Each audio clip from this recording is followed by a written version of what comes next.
ఎలా ఉంటుందో నీకిప్పుడు అర్థం కాదు మాధవ్. అర్థం కావాలంటే నీ మనసు పొరల్లో మర్చిపోయిన మాధవ్ జ్ఞాపకాల్ని తట్టి లేపు. అప్పుడు నీకు అర్థం అవుతుంది. లేకపోతే నీకు అర్థం కాదు మాధవ్.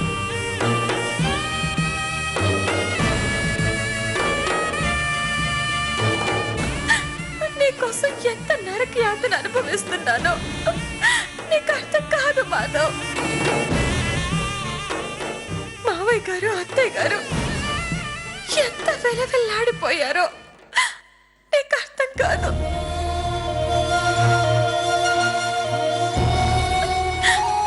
ఆఖరికి తీర్పునిచ్చిన మా నాన్నగారికి కూడా ఎంత నరకం అనుభవిస్తూ తీర్పు ఇచ్చారో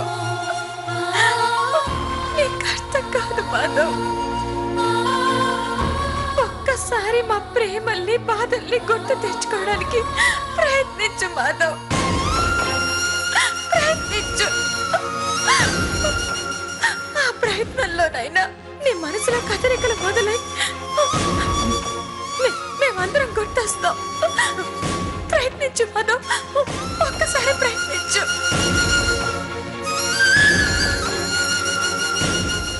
మురారి, దీంతో ఇంకా మాటలేంటి? కొంచెం ఆలస్యం అయితే నన్ను గొంతు పిసికి చంపేసేది.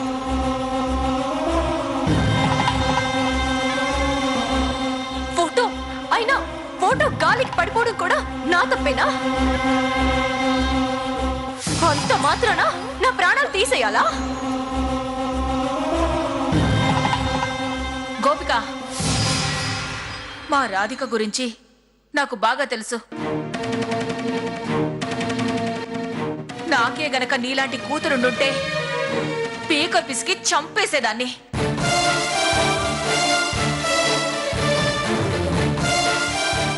మీ అమ్మా బాబులు మా రాధిక జీవితాన్ని నాశనం చేయడానికే నిన్ను కనుంటారు. మాటలు మర్యాదగా రానివ్వండి.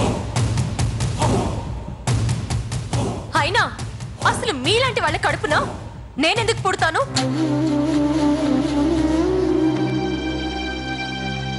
నీకు మనసుల్ని ఎలా గాయపరచాలో బాగా తెలిసినట్టుంది. అదే గాయం నీకైతే అప్పుడు తెలుస్తుంది నా బాధ ఏంటో.